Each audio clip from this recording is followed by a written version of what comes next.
Welcome, everyone. On behalf of Despierta Boricua at Yale, we're honored to have you all here for our second day of our 50th anniversary celebration weekend. Since 1971, when the idea of Despierta Boricua was conceived, Despierta Boricua has provided students of Puerto Rican heritage with a space to educate, celebrate, and motivate one another through the collective appreciation of our shared Puerto Rican identity. This celebration will go well into tonight via Zoom and is really meant to serve as a space for an appreciation of Despierta Boricua's past, while also serving as a catalyst for Despierta Boricua's future.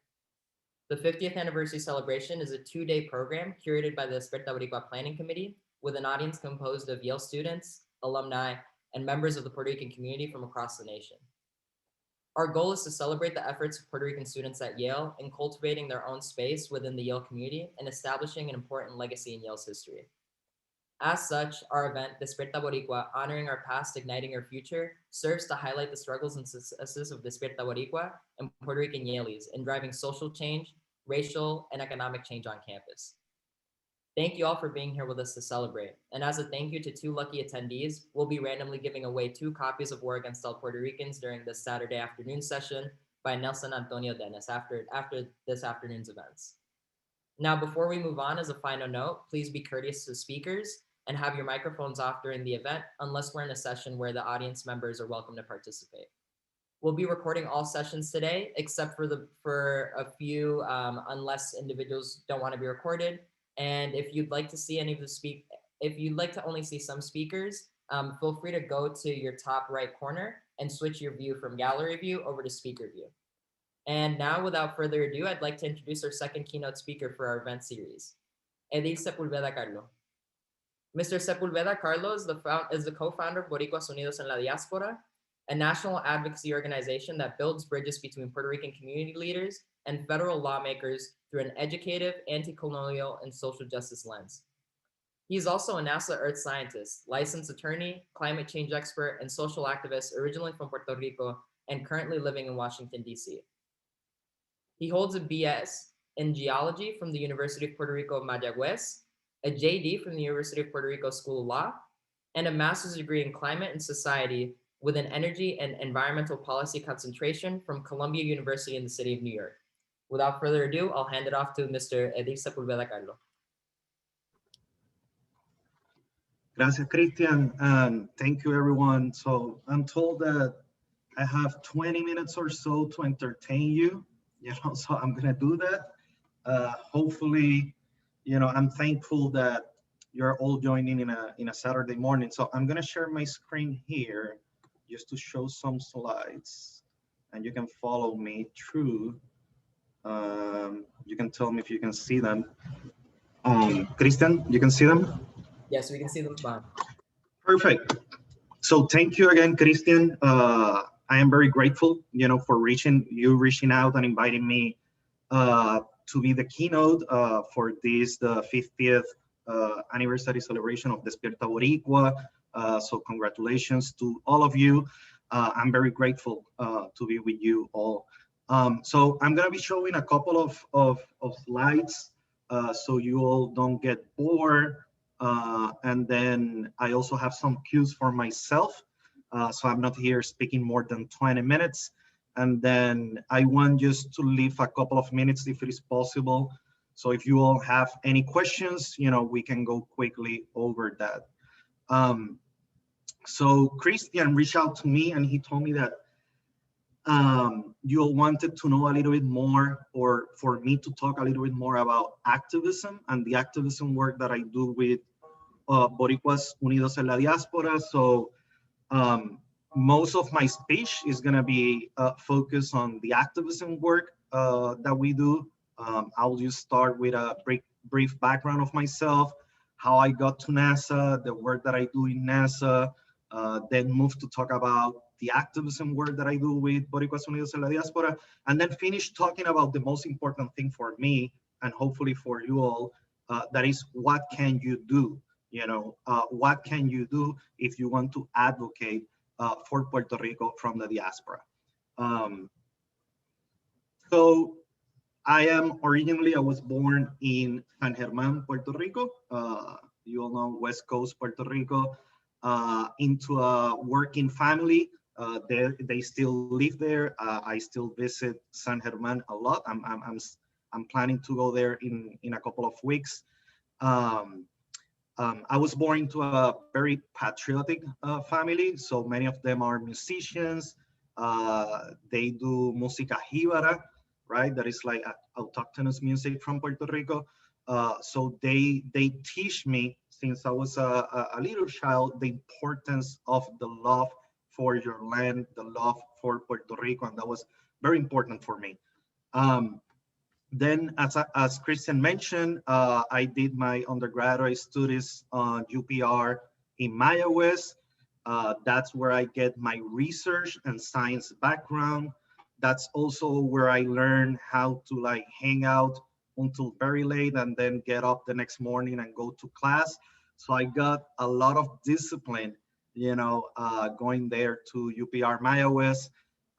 Then I went to the law school in University of Puerto Rico in Rio Piedras, and that's where I learned to be an activist. So usually when you're in Puerto Rico, at least at my time, this was like mid to late 2000s. It was like UPR Maya West are the ones who are like the nerds and everything like that, right? Engineers, science. And then UPR in Rio Piedras are like, los problemáticos, the people that are always like in strikes and everything like that. And that happened to me. So I learned to be an activist around all of these students that were really activists. I was coming from a science background. Many of them were like political science, economics, psychology. So I started doing a lot of like focusing on environmental law courses and environmental law work that I could do as a student. I got involved that I think is very important with the Environmental Law Association, the Student Association at the law school. Then the strike, there was a big strike in 2010 that lasted months and months.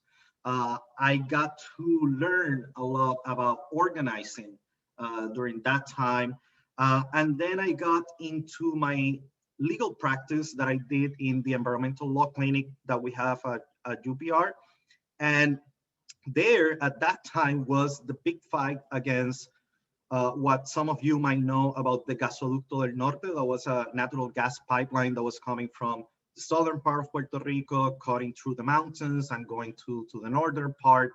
And there we got involved in the legal procedures representing many of the families and communities that were going to be expropriated from their houses, to make uh, to let this pipeline be constructed. So we engage, and I learned to engage many organizations, community-based organizations in the mountains in Puerto Rico, especially an organization that is called Casa Pueblo in Adjuntas, that they do a lot of environmental work, activism work. So there was a lot of like organization of protests, direct actions, and everything like that. So that played a very important role in myself. Um, and then basically when I graduated from law school, I continued doing work in the environmental legal arena with an organization that was doing environmental work for communities in Puerto Rico. After that, I went to Columbia University, and that's where I got my interdisciplinary background.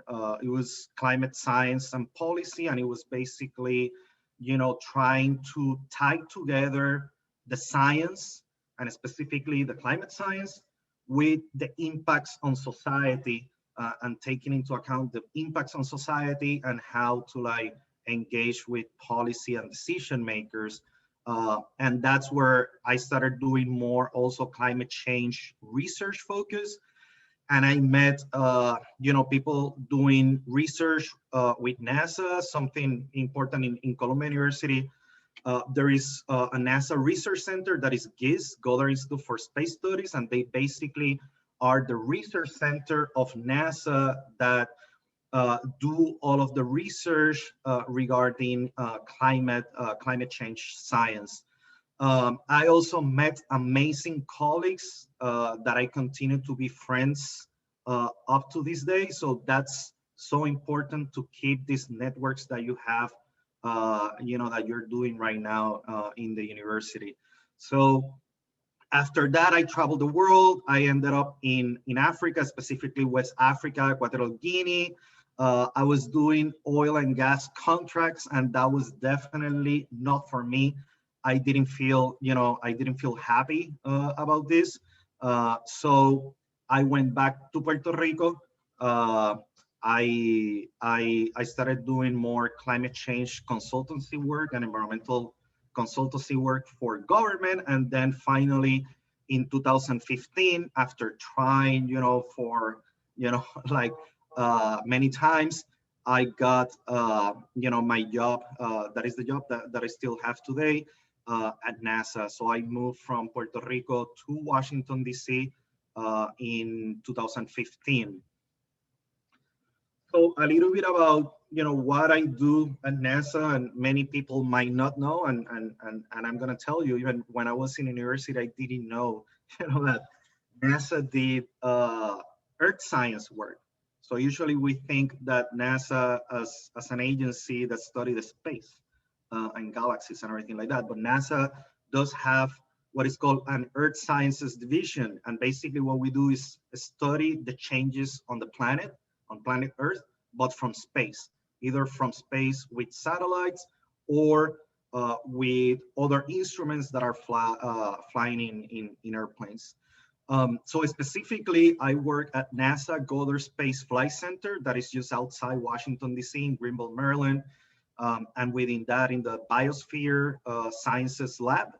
And I work as the applications coordinator of one project that is called the Carbon Monitoring System of NASA, basically trying to monitor greenhouse gas emissions around the world. An applications coordinator, because what we do is kind of applied sciences, and the simplest way of explaining this is just being a bridge between the scientists and the decision makers and the users of the data.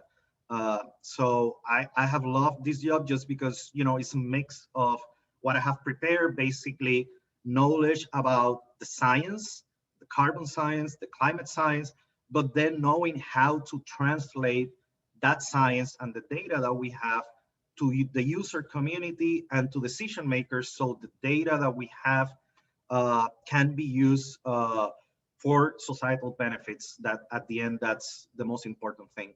So I have gotten involved in a lot of work of related to climate change, working at NASA. So most of the data and the products that we have applications for climate change.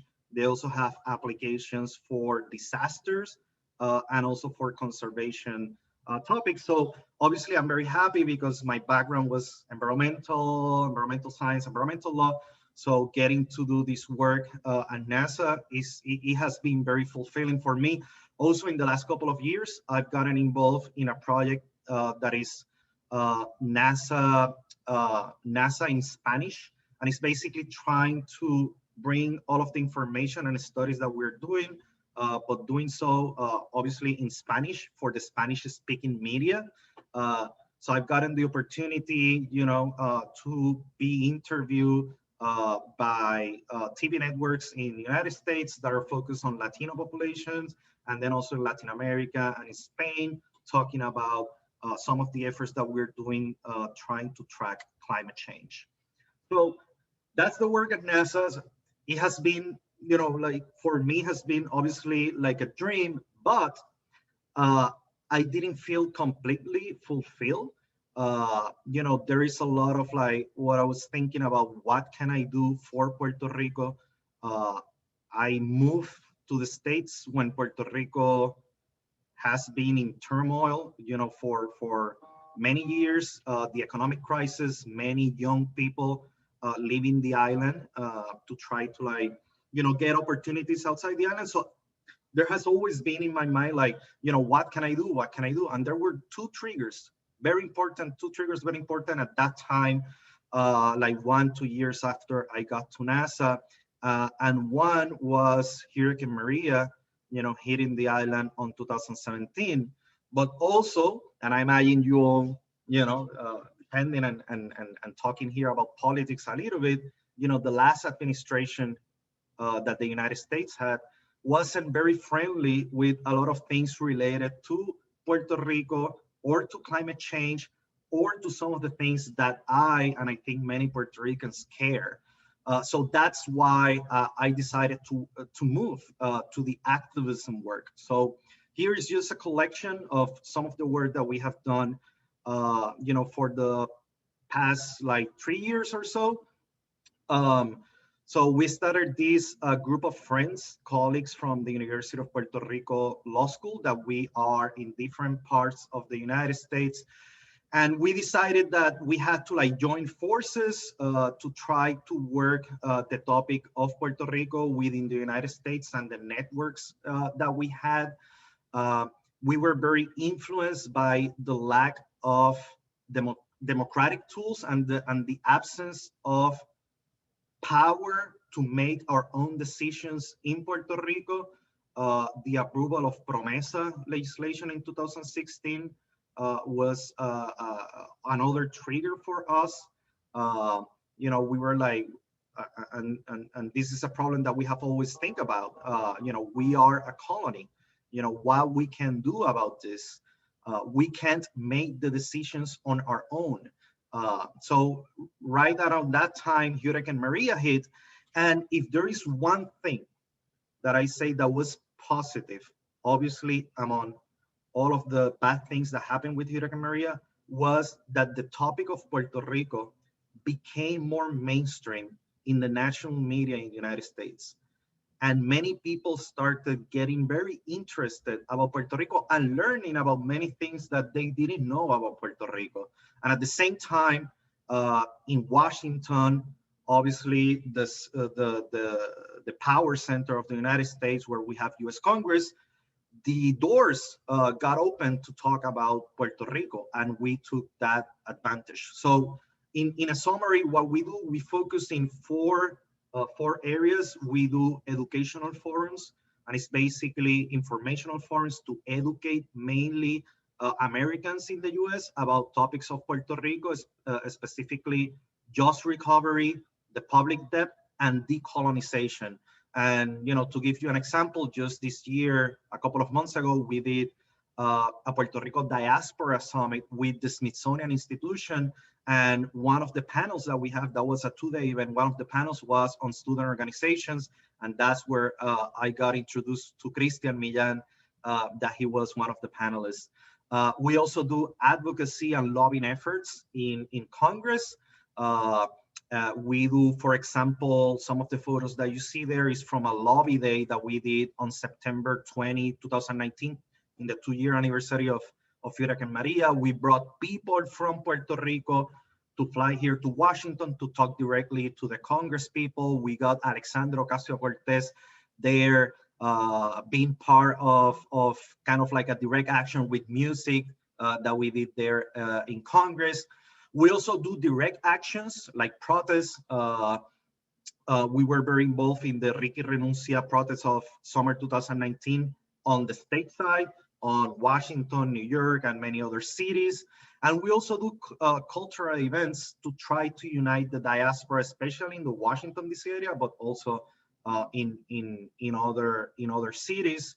One topic that is, of a lot of importance for us is the topic of decolonization and self-determination. And that has been the focus of our work for at least, I will say, the last year and a half. And I think it's gonna be the focus of our work for the coming years.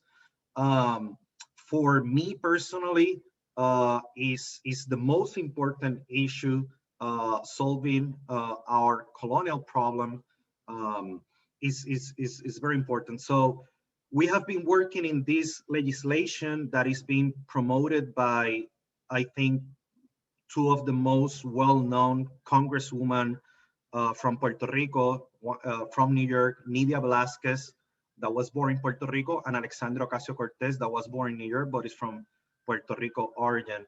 So they have this legislation that was introduced late last year, but it's gonna be introduced again next week.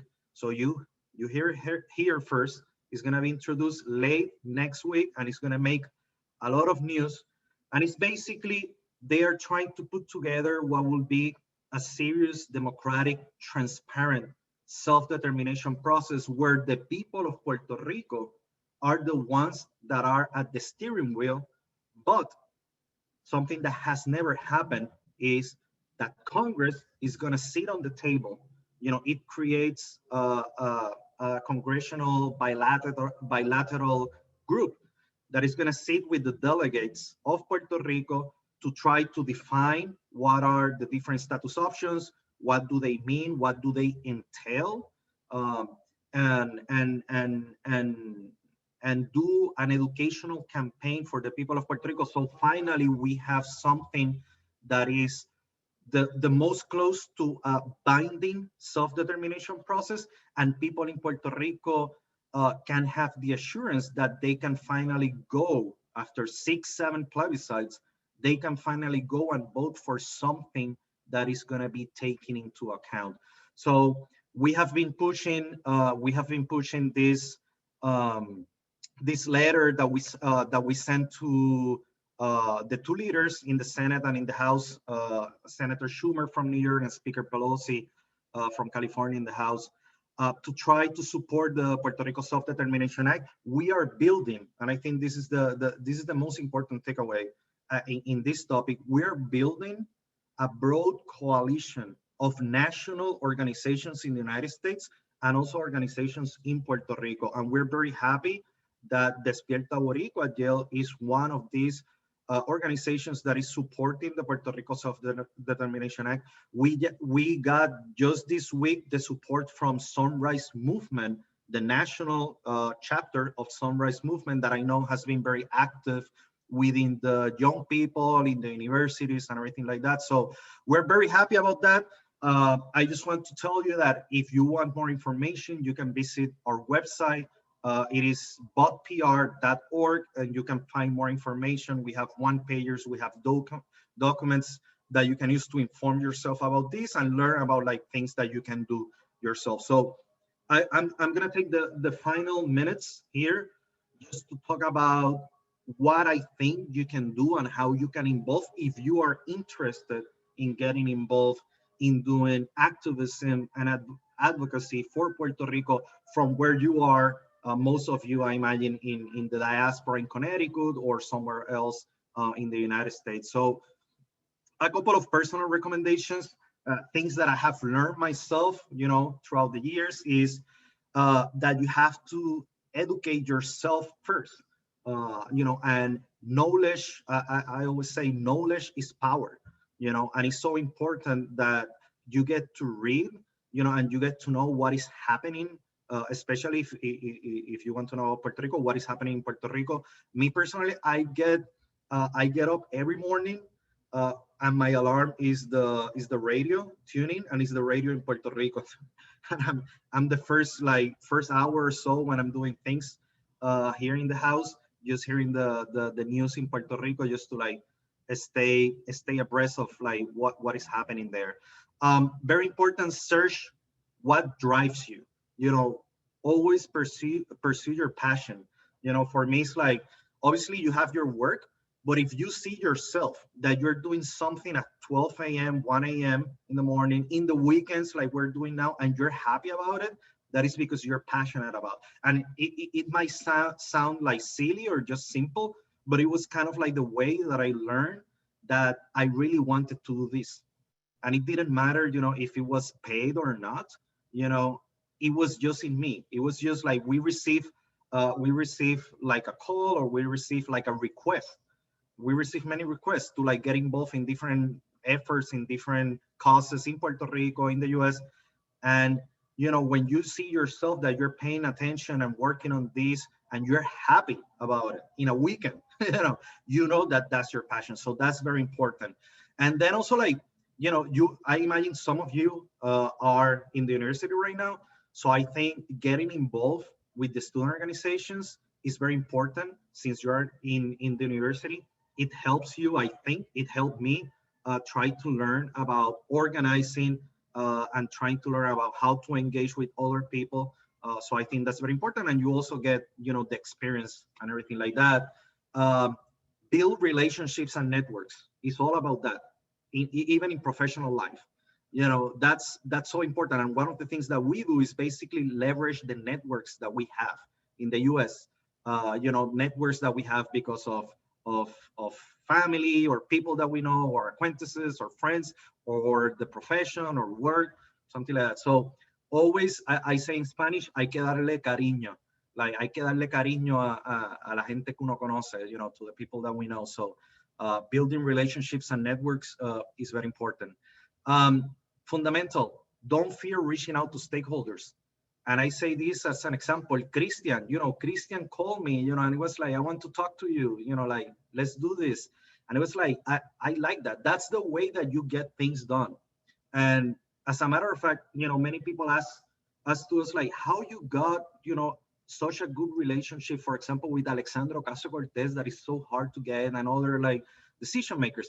And I'm gonna tell you, like, she got there 2018, I think, right? 2019 January, and we were visiting her office, since she just had like one person there, and we're visiting constantly her office, asking, writing, and things like that. And you have to be perseverant, but you cannot fear reaching out to people. That's the way that you get things done.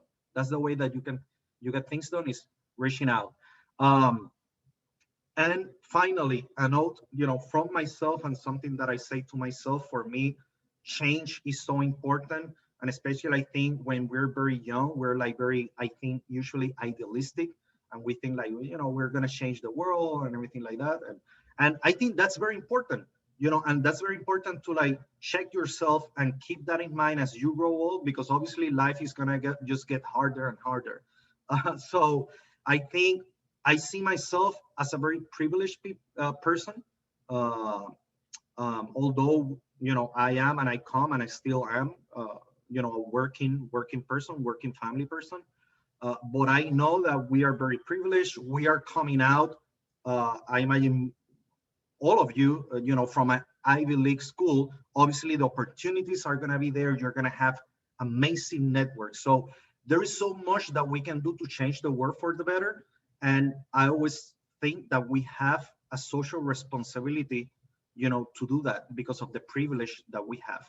So most than, like this time, with climate change and so much that is happening, the world needs change. So I always say to myself, never fear to be a radical or a revolutionary. That is the way that you can make change. And you can do it just in your own way. There is so many ways that you can be a radical, so many ways. So be it on your own way. But it's important, and I think we have that obligation to work day after day to make that path for change. So I include a couple of advocacy organizations that you can get involved. Obviously, you are Despierta Boricua at Yale, but there are other national organizations. There is the National Puerto Rican Student Coalition, and then there's some national advocacy organizations in the US, like our organization, Boricuas Unidos en la Diáspora, but also Power for Puerto Rico, that they do more of the advocacy lobbying efforts. Diáspora en Resistencia, they're more, I say in Spanish, come candela. They're like, doing the protests and everything like that. And then there are national organizations that are big allies of us, that are not necessarily, they're not Puerto Rican, but they do a lot of work about Puerto Rico. Center for Popular Democracy, CASA, SCIU, that is the union. And then there are many, many other regional, state, and local organizations. So that's where I want to like leave it. I think, I don't know, I see some chat, maybe Christian is saying to me that the time is up, but I would just end saying what I just said. Like, we have a social responsibility, and we're privileged, and we have a social responsibility to work for change. And I imagine many of you are idealists, so keep being idealists. Never stop dreaming, never stop being an idealist, and never stop thinking that you can change the world. And that's the way that you can do it. So with that, I leave you all with that. And if there is any questions, happy to like answer those.